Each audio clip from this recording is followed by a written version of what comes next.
একজন সাহাবী রাসূল সাল্লাল্লাহু আলাইহি ওয়াসাল্লাম মৃত্যুপূর্ণ অবস্থায় আছে। কি অবস্থায় আছে? মৃত্যুপূর্ণ অবস্থায় আছে। সাহাবীরা বলছেন, কুল লা ইলাহা ইল্লাল্লাহ, আপনি কালেমা পড়ুন, লা ইলাহা ইল্লাল্লাহ পড়ুন। তার মুখ থেকে কালেমায়ে শাহাদাত বার হচ্ছে না, কালেমায়ে শাহাদাত মুখ থেকে উচ্চারণ হচ্ছে না। সাহাবীরা আশ্চর্য হয়ে গেলেন। এত বড় একজন সাহাবী হওয়ার পরে যখন সমস্ত সাহাবী তাকে বললেন, ও সাহাবী তুমি কালেমা পড়ো, তুমি কালেমা পড়ো, তার জবান থেকে কালেমা বার হচ্ছে না। সঙ্গে সঙ্গে দৌড়ে চলে গেল রাসূলুল্লাহ সাল্লাল্লাহু আলাইহি ওয়াসাল্লামের দরবারে।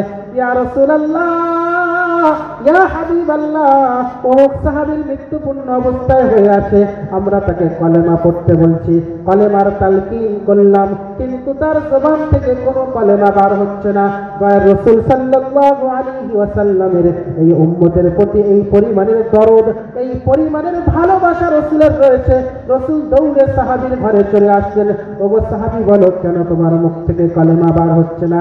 তাদেরকে জিজ্ঞাসা করা হলো, বলো এর আমল কেমন ছিল, এ কেমন পর্যায়ের মানুষ ছিল, এর মুআমালা কেমন ছিল, এর চলাফেরা কেমন ছিল, এর ওঠা বসা কেমন ছিল।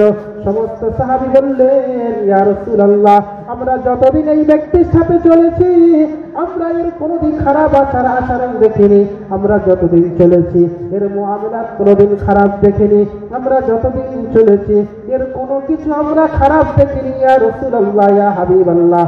একজন সাহাবী দাঁড়িয়ে গেলেন, দাঁড়ানোর পরে বললেন, ওগো রাসূলুল্লাহ, কিন্তু একটা জিনিস আমি দেখেছি, তার মায়ের সাথে তার কিছুদিন ঝগড়া হওয়ার কারণে দুইজনের কথা থেকে বিরত রয়েছে, যার পরে এই ব্যক্তি মরণপূর্ণ অবস্থা হয়ে যায়। রাসূল সাল্লাল্লাহু আলাইহি ওয়াসাল্লাম বললেন, যাও যাও, তার মাকে ডেকে আনো, তার মাকে ডেকে আনো।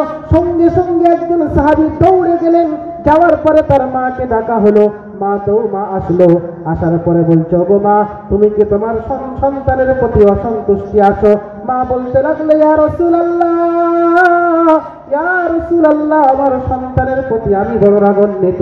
আমার সন্তানের সাথে আমার কয়েকদিন যাবত কথাবার্তা হয় না, আর ওই সন্তানের কালেমা এই জন্য নসিব হচ্ছে না, তার মায়ের কষ্ট, তার মায়ের ব্যথার কারণে আল্লাহ তাবারক ওয়া তাআলা তার কালেমা পর্যন্ত নসিব হলো না। তখন আল্লাহ রাসূল তার মাকে বললেন, ওগো মা, আমি আজকে তোমার সামনে একটা পরীক্ষা দিতে চাই। সাহাবীদেরকে বললেন, ওগো সাহাবী, এখানে কাঠ নিয়ে আসো। সঙ্গে সঙ্গে কাঠ আনা হলো। আনার পরে ওই কাঠকে জ্বালানো হলো। জ্বালানোর পরে বললেন, ইয়া রাসূলুল্লাহ, এই কাঠ জ্বালানোর পরে কি করব? তার মাকে বলা হলো, ও মা, শোনো, তোমার সন্তানকে আমি এই কাঠের মধ্যে দিয়ে পুড়িয়ে দিতে চাই। তখন তার মা তো মা হয়, মা সঙ্গে সঙ্গে দৌড়ে চলে আসলো, ইয়া রাসূলুল্লাহ, আমার সন্তানকে আপনি পোড়াবেন না, আমার সন্তানকে আপনি আগুনের মধ্যে ফেলবেন না। আমি মা তাকে ক্ষমা করে দিলাম, আমি মা তাকে মাফ করে দিলাম।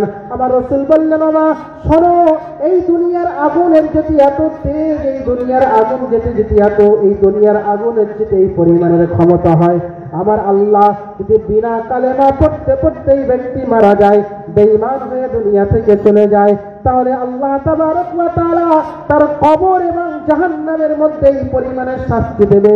এই আগুনের চাইতে হাজারো কোটি গুণ তার মধ্যে জ্যোতি, হাজারো কোটি গুণ তার মধ্যে, হাজারো কোটি গুণ তার মধ্যে শক্তি। তুমি একজন মা হয়ে কি এই আগুনের মধ্যে সন্তানকে ফেলতে চাও?